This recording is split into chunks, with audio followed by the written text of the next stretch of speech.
guys, tapos yan. So nagpabalik tayo sa video.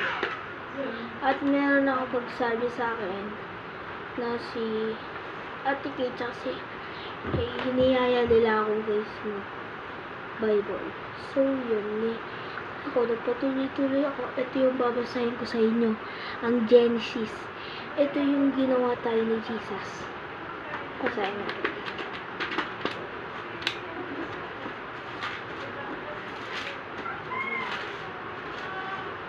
Teka lang. Ito. Ang kasaysayan ng paglikha. Yan, kasaysayan. Yung ginawa na tayo ni Lord, ginawa na niya yung moon, tsaka yung sun, earth, syempre. So, ang kasaysayan. Nang pasimula ay nilikha ng Diyos ang langit at ang lupa. Ang lupa ay walang hugis o anyo, dilim ang bumaba lot sa kalaliman at kumikilos ng Espiritu ng Diyos sa ibabaw ng tubig. Sinabi ng Diyos, sinabi ni Jesus, yun sinabi niya, magkaroon ng liwanag o magkaroon ng liwanag, sinabi, di nagkaroon ng maliwanag ng sun or araw. Yon. At nagkaroon ang nasiyahan ang Diyos nang ito'y mamasdan. Pinagbukod niya ang liwanag at ang dilim. Ito yung ginawa na niya yung moon. Ito na yung ginawa niya ng moon. Yun na yung ginawa niya. Ginawa na niya yung moon. Dilim. Ang liwanag ay tinawag niyang araw. At ang dilim naman ay tinawag na gabi. Lumipas ang gabi at sumapit ang umaga. Iyon ang unang araw. Ito yung unang araw. Unang araw. And then sinabi ng Diyos, magkaroon ng kalawakan sa tubig upang ito'y magkahiwalay. O yan, gumawa siya ng, ang tawag doon, tubig, tapos lupa. Siguro, ganun. Tubig ang hati. At upang ito'y may hiwalay at nangyari ito, ginawa ng Diyos na magitan ang kalawakan ng tubig na nasa itaas at sa tubig na nasa ibaba. Ano na guys, ginawa na niya yung karagatan or dagat. Yun, ginawa na niya yung dagat tsaka yung earth. Syempre, kasama na yung earth. At 8. Langit, ang itina, tubig na nasa ibaba. Langit, ang itina. Huwag niya sa kalawakan na lumipas at sumapit ang umaga. Iyon ang kalawang. Yung ikalawang araw. Yung second day. Second day.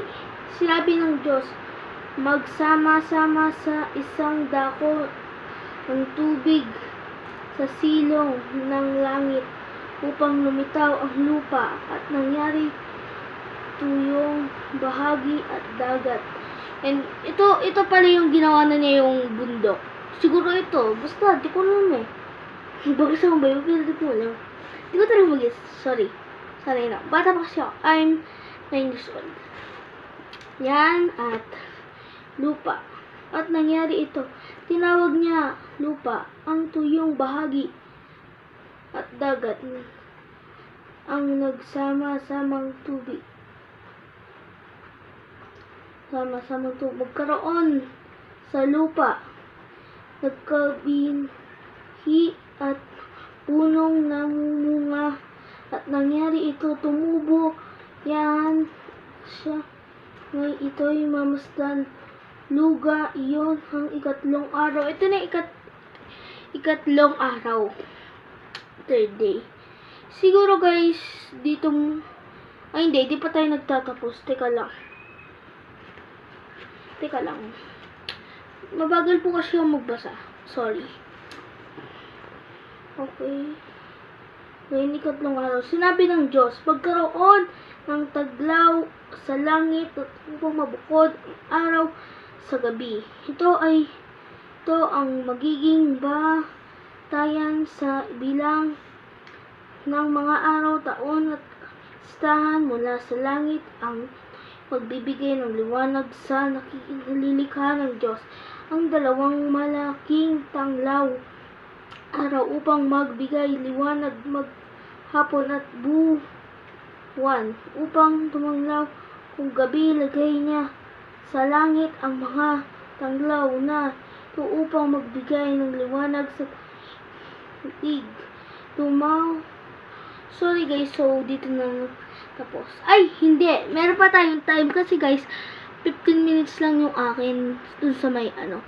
Pero tutuloy pa natin syempre. Masarap yung feeling niya. Yung kasama mo yung Diyos, yung nafe-feel mo siya, yung ganun. Kasi daw, kapag nagbabasa ka daw ng Bible, parang pinapakay mo daw yung Holy Spirit mo. Diyos, on ang araw at gabi, magiging listahan mula sa langit. Ang ito'y magbibigay ng liwanag sa daigdig at gayon nangyari. Nilikha ng Diyos ang dalawang Diyos nang ito'y kanyang mamasdan. Lumipas ang gabi at sumapit ang umaga. Yun ang ikaapat na araw. Ikaapat. At sinabi ng Diyos, magkaroon sa tubig ng maraming bagay na may buhay at magkaroon din ng mga ibon at himpapawid. Nilikha ng Diyos ang mga dambuhalang sa dagat at lahat ng bagay ay nabubuhay. So guys, gabi na. So, okay. Ito na nagtatapos. And don't forget to pray and read your Bible. Okay, see you next vlog. Bye-bye.